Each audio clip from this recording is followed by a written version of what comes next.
네. 하나님의 능력이 임하는 통로. 우연하게 은행 목사님 설교 제목과 비슷한 설교 제목이 되었습니다. 저도 몰랐습니다. 은혜가 통하는 임하는 그 통로와 능력이 임하는 통로. 은혜와 능력이 같이 임하는 통로를 오늘 공부하겠습니다. 신앙인과 비신앙인의 결정적인 차이가 기도입니다.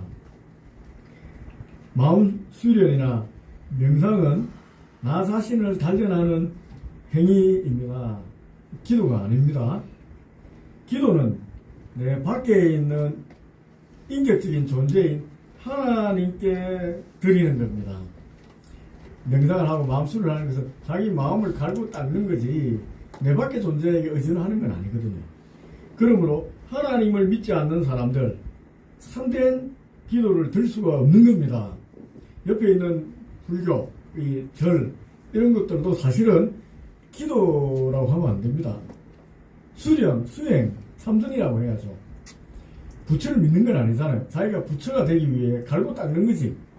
그러니까 지금 이쪽에서 결합되어 있는, 이쪽에 결합되어 있는 절 모양을 한 곳이라든지 깃대 꽂은 데는 다 이 정통적인 수행이 아니라 이 샤머니즘적인 방향이 밑바탕이 깔려 있는 그런 종교 행위입니다. 그래서 정통적인 불교하고는 좀 다르다고 생각이 됩니다.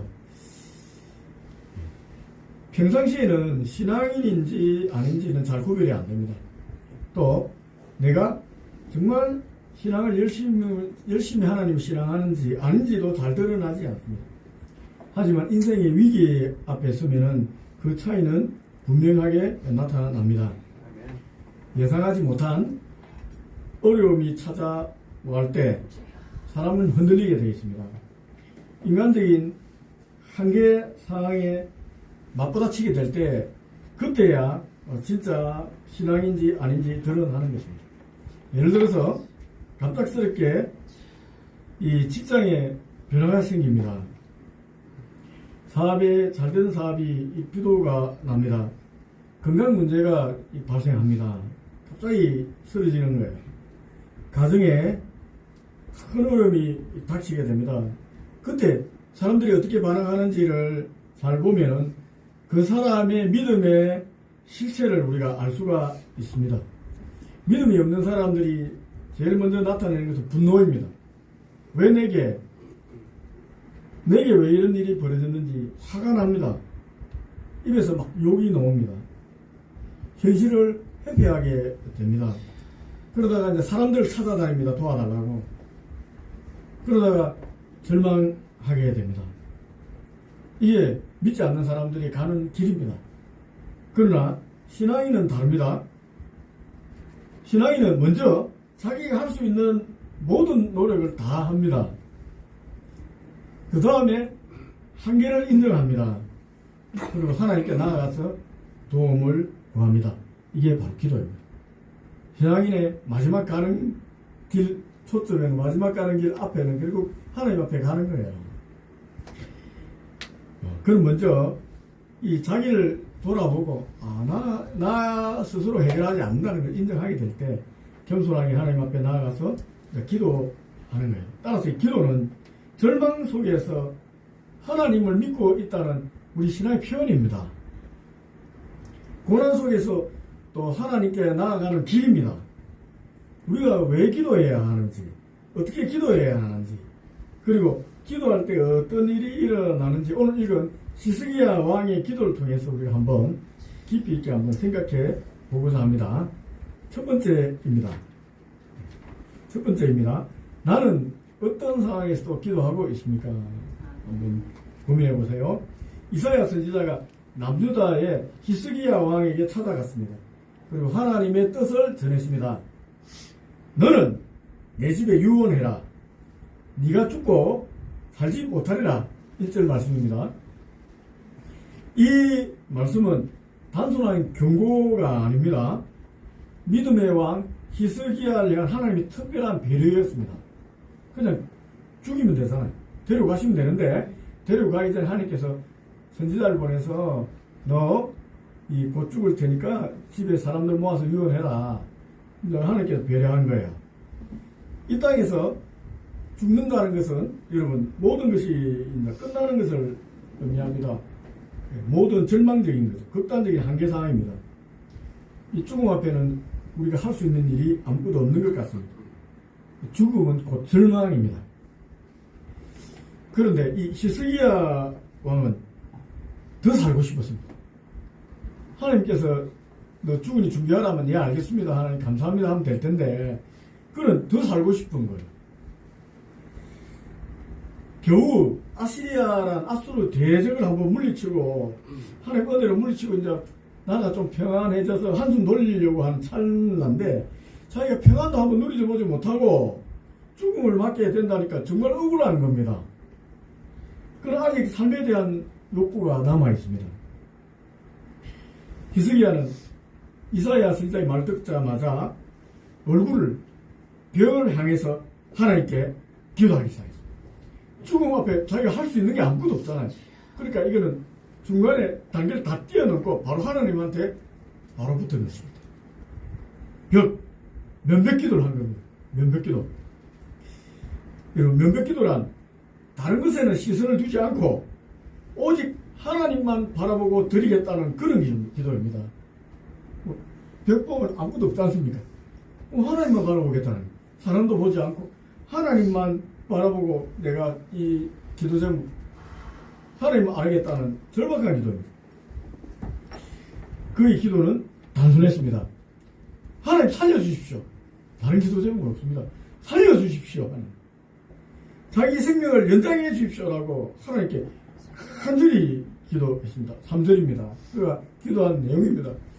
여호와여 구하오니 내가 주 앞에서 진실과 전심으로 행하며 주의 목전에서 성하게 행한 것을 기억하옵소서 하고 히스기야가 심히 통곡하니라.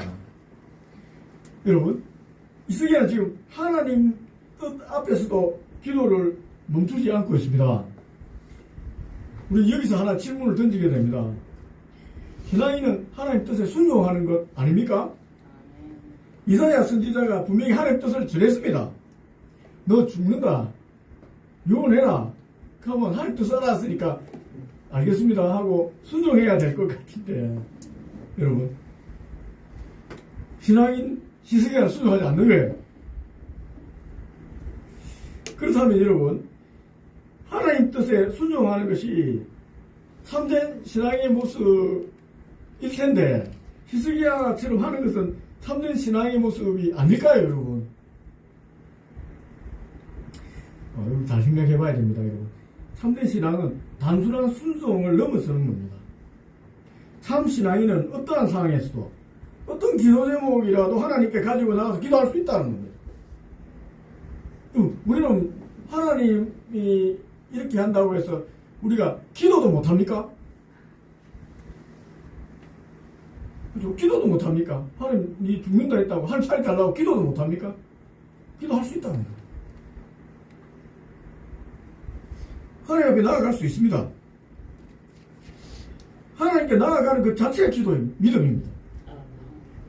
이 절망적인 상황 속에도 하나님께 나아가잖아요. 다른 데 안 나가고. 생명은 하나님이 가지고 계시다. 생사에 주권자 하나님이라는 걸 인정하는 얘기잖아요. 하나님이 죽이겠다고 하셨지만 하나님이 살릴 수도 있다는 걸 가지고 하나님 앞에 다시 나가는 것입니다. 예수님도 겟세마니 동산에서 하나님 아버지의 뜻을 분명히 알았습니다. 십자가 길을 가는 것이라는 걸 알았습니다. 알고 계셨습니다. 그럼에도 불구하고 겟세마니 동산에 올라가서 땀방울이 핏방울이 되도록 3번이나 간절하게 기도했습니다. 아버지 하나님 이 잔을 피할 수가 있으면 피하게 해주십시오 라고 간절히 기도했습니다. 그런데 하나님 침묵하셨어요. 하나님께서 노하신 거예요. 아니라고 대답하셨습니다. 예수님께서는 결국 내 뜻대로 마시옵고 아버지 뜻대로 하옵소서라고 기도함으로 하나님 아버지의 뜻을 받아들이셨습니다. 기도하고. 사랑하는 성도 여러분, 기도는 하나님 뜻을 바꾸기 위한 도구가 아닙니다. 기도는 하나님 뜻을 향해서 나아가는 우리의 마음을 드리는 겁니다. 죽음 앞에서도 절망 앞에서도 우리는 기도할 수 있습니다. 기도는 포기하지 않는 믿음의 고백입니다. 이 또 다른 하나님의 앞에 나아가는 신앙 고백이기도 합니다. 예수님도 나아가서 기도했지만은 하나님 아니라니까 하나님께 순종했고, 히스기야는 또 기도하는 거예요. 하나님, 나 좀 더 살고 싶습니다. 하나님 뜻은 지금 데려가시는 거지만은 내가 좀 살고 싶습니다 하고 기도해보는 거예요. 두 번째입니다. 나의 기도는 형식적인가 아니면 전심으로 열성적으로 기도하는 것인가 한번 생각해 보십시오. 여러분 다 기도하고 있잖아요. 정말 진정으로 기도하고 있는가 한번 잘 생각해 보십시오. 히스기야 왕의 간절한 기도는 하나님께서 노하지 않았었어요. 예수님은 노했는데 히스기야 왕의 기도를 듣고는 외면하지 않았습니다. 기도는 두 종류가 있습니다. 형식적인 기도와 진심으로 드리는 기도입니다. 형식적인 기도는 우리가 너무도 잘 알고 있습니다. 밥 먹을 때 마지못해서 하는 기도입니다. 눈 감고 하나님 감사합니다 먹습니다. 안 하면 그리스도인은 좀 미안하니까 저도 이렇게 기도할 때가 많이 있습니다. 또 예배 중에 기도하자고 하니까 억지로 따라하는 기도입니다. 제가 오늘 또 기도하자 할 건데 이렇게 할 수 없이 또 남들 다 고개 숙이니까 나도 고개 숙이고, 이게 이제 형식적으로 하는 기도입니다. 또 새벽 기도 10분 때문에 마지못해서 넣으시는 분이 있습니다. 그럼 마지못해 나와 고개 숙이고 또 기도해야죠. 이제 이런 게 형식적인 기도입니다. 형식적인 기도라도 새벽 기도 한 번쯤 오면 좋겠습니다. 한두 개 또 오면 좋겠습니다. 네. 인터넷으로 기도한다고 하니까 믿고 있지만 간혹이라도 한 번씩 와서 얼굴로 내밀면 형식적인 기도로 인정하지 않겠습니다. 진정한 기도로 인정하겠습니다. 하나님께서 그렇게 인정할 겁니다. 또 급한 일이 생기면은 또 기도해야지 하는 말이 떠올라서 눈 감고 잠시 형식적으로 하나님 일을 해결해 주십시오 하고 이렇게 기도하는 것, 이런 것들도 여러분 형식적인 기도입니다. 그 형식적인 건 내 마음이 알고 있어요. 내 마음이 알고 있습니다. 이 간절한 기도가 아니구나. 하나님 앞에 진심으로 내가 이렇게 간절히 매달리는 기도가 아니구나. 내가 알고 있습니다. 그러나 간절한 기도는 좀 다릅니다. 히스기야 왕의 기도는 간절한 기도였습니다. 그리고 면백 기도가 있습니다. 해보신 분이 계십니까, 여러분? 해본 사람 있죠? 급하면 하나님 앞에 나가서 간절히 기도해야 됩니다. 정말 하나님 아니면 안 되겠다 해서 막 하나님 앞에 나가서 막 간절히 기도하는 거예요. 목숨 걸고 기도하는 것입니다. 절망의 벽 앞에 아무것도 보이지 않는 그 상황, 완전 벽이잖아요. 앞이 벽이에요, 벽.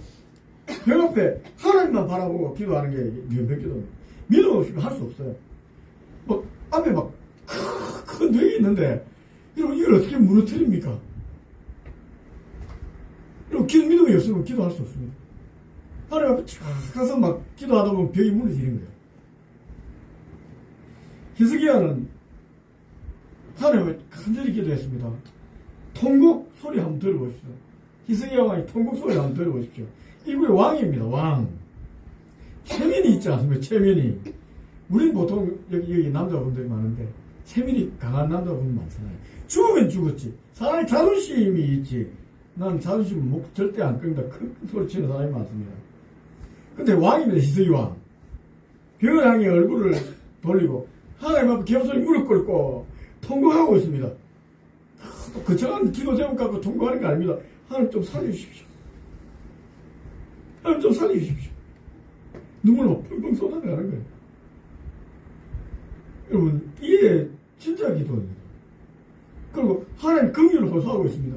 하나님 좀 불쌍히 여기주십시오. 하나님, 내가 하나님 앞에 이것도 했고 저것도 하고 저것도 한 거 기억해 주십시오. 이거는 막 진짜 하나님한테 호소하는 거 살려달라고. 여러분 같으면 어떻게 기도하겠습니까? 하나님, 내가 이 푸른숲교회까지 저 멀리 있는데 와서 예배드린 거 기억해 주십시오. 내가 전도 합병한 거 기억해 주십시오. 내가 새벽기도 한 달 한 번 놓았지 않습니까?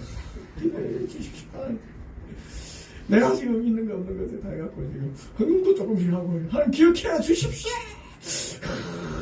하나님 계속 기도하는 거예요. 하나님 알겠죠? 하나님 기도 제목이 이렇게 하는데 저 기상에서 여기까지 오는 게 하나님 지금 너무한 거 아닙니까? 대학 붙이시든지 이렇게 기도한 거예요. 진짜 체면 버리고 이런 왕인데 체면이고 뭐 있는 거 없는 거 다 끄집어낸 거예요. 막. 다 끄집어내서 이것도 있고 저것도 있고 하는 거. 제발 좀 살려주십시오. 거창한 기도가 아니고 살려달라는 거예요. 하나님 자비를 좀 베풀어 주십시오. 눈물이 막 터지는, 여러분 기도하다 보면 서름이 맞히거든요. 간절한 기도하다 보면 서름이 맞혀갖고 눈물이 막 계속 쏟아지는 거예요. 희석이가 막 쏟아지니까 계속해서 있는 거 생각나는 거 계속해서 퍼붓는 거예요. 막 하나님 지켜보면 마음이 어떻겠습니까? 하나님 마음이 하나님 또 지켜보고 있는데 왕이 막 저렇게 막 살려달라고 울고 있으니 한번 터진 눈물 멈추지도 않고 계속 나옵니다. 눈물 흘리면서 회개도 합니다. 이것도 잘못했고요. 이거 잘못 회개도 합니다. 사실에 제가 떠오르면 또 눈물하고 회개하고 또 억울한 일 생각나고 하나님 너무 억울합니다. 내 정, 아이까 좀 더 살려달라고 또 외치다가 살고 싶다고 또 울고 하나님 주여 불쌍히 여겨주십시오. 주여 살려주십시오. 외치고 또 외치는 겁니다. 여러분. 사랑하는 성도 여러분, 우리 기도는 어떻습니까? 형식적인 기도입니까? 아니면 전심으로 열성적으로 한번 이렇게 기도합니까? 우리가 반드시 이렇게 달성해야 되고 이루어야 될 기도가 있고 하면은 하나님한테 진정으로 이렇게 기도해야 됩니다. 세 번째입니다. 나는 하나님의 능력이 임하는 통로가 기도라는 사실을 확신하고 있는가 한번 고민해 보십시오. 내가 이렇게 기도하는 이유가 내가 기도하면 정말 하나님 능력이 임하는 그런 통로로서 믿고 기도하고 있는지 한번 생각해 보란 말입니다. 하나님께서는 히스기야 왕의 눈물 보셨어요. 그의 기도를 들으셨습니다. 하나님께서는 저 멀리 계신 분이 아니에요. 지금 이 순간 하나님께서는 우리와 함께 계십니다. 성령 하나님께서는 우리 안에 계십니다. 우리가 기도하는 거 다 듣고 계세요. 우리의 마음의 상황도 다 알고 있습니다. 우리를 사랑하시기에 당연히 우리의 작은 소리 하나, 신음소리도 다 듣고 계세요. 하나님께서 히스기야의 간절한 기도를 듣고 하나님께서 응답하셨어요. 예수님이 이 땀방울이 핏방울이 될 정도로 세 번이나 간절히 기도하셨을 때 응답하지 않았는데 이 히스기야가 눈물 콧물 흘리니까 응답하셨어요. 이사야를 통해서 15년 더 연장시켜주겠다 얘기하셨습니다. 그리고 아수르 왕의 손에서 예루살렘을 보호하시겠다고 약속하셨습니다. 그리고 약속의 보증으로서 해 그림자, 사람은 얼마나 연약합니까? 하나님 말만 하면 내가 어떻게 믿습니까? 못 믿으니까 얼마나 매일매일 쫄을 거 아닙니까? 언제 죽을지 모른다 생각. 하나님께서 마음의 평안을 주기 위해서 해 그림자가 이렇게 우리는 동에서 서로 간다 하잖아요. 동에서 서로 이렇게 가는데 내가 바로 15도 백 시켜줄게. 그럼 믿겠니? 하고 잘 봐. 해가 그림자 이렇게 가다가 갑자기 해가 탁 돌아서는 거예요. 내 약속을 지킬게. 하니까 그때부터 히스기야가 아멘! 하고 마음이 확 그래. 그 15년 동안 얼마나 행복하게 즐겁게 하하호 하면서 사는 거예요. 물론 그 덕에 이상한 아들 문하세가 나왔어. 유다 나라 망쳤지만 그때 그냥 하나님 순종하는 게 맞는데 그래서 어쨌든 욕심 때문에 하나님께서 이렇게 자기 생명을 좀 연장시켜 달라는 개인적인 욕심일 수도 있는데 하나님께서 들어주셨어요. 여러분, 우리 사랑하니까 들어주신 것입니다. 기도는 하나님의 능력이 임하는 통로입니다. 기도 자체가 신비한 능력이 있는 건 아니에요. 이걸 잘 알아야 됩니다. 기도하라. 기도가 무슨 마법을 일으키는 건 아닙니다. 기도를 통해서 하나님의 능력이 우리 삶에 흘러 들어오는 거예요. 이 수단입니다. 기도가 막히면 어떻게 됩니까? 하나님께서 능력을 주고 싶고 은혜를 주고 싶어도 통로가 막히잖아요. 그러니까 올 수가 없는 거죠. 그러니까 기도해야 된다는 것이 기도가 마법의 주문이라서 기도만 하면 되는 기도 지상주의가 아니라 기도에 하나님과 연결이 되잖아요. 하나님이 연결돼야 은혜의 통로가 연결되니까 하나님께서 그 통로를 통해서 은혜를 싹 부어주시는 거예요. 하나님의 능력에 임하는 통로가 막히지 않도록 우리가 늘 기도해야 되는 이유가 여기에 있습니다. 성령께서 주시는 응답과 유익은 진실한 기도를 통해서 우리에게 전달되는 것입니다. 말씀을 정리하고자 합니다. 우리의 나약하고 형식적인 기도만으로는 성령의 뜨거운 응답의 불을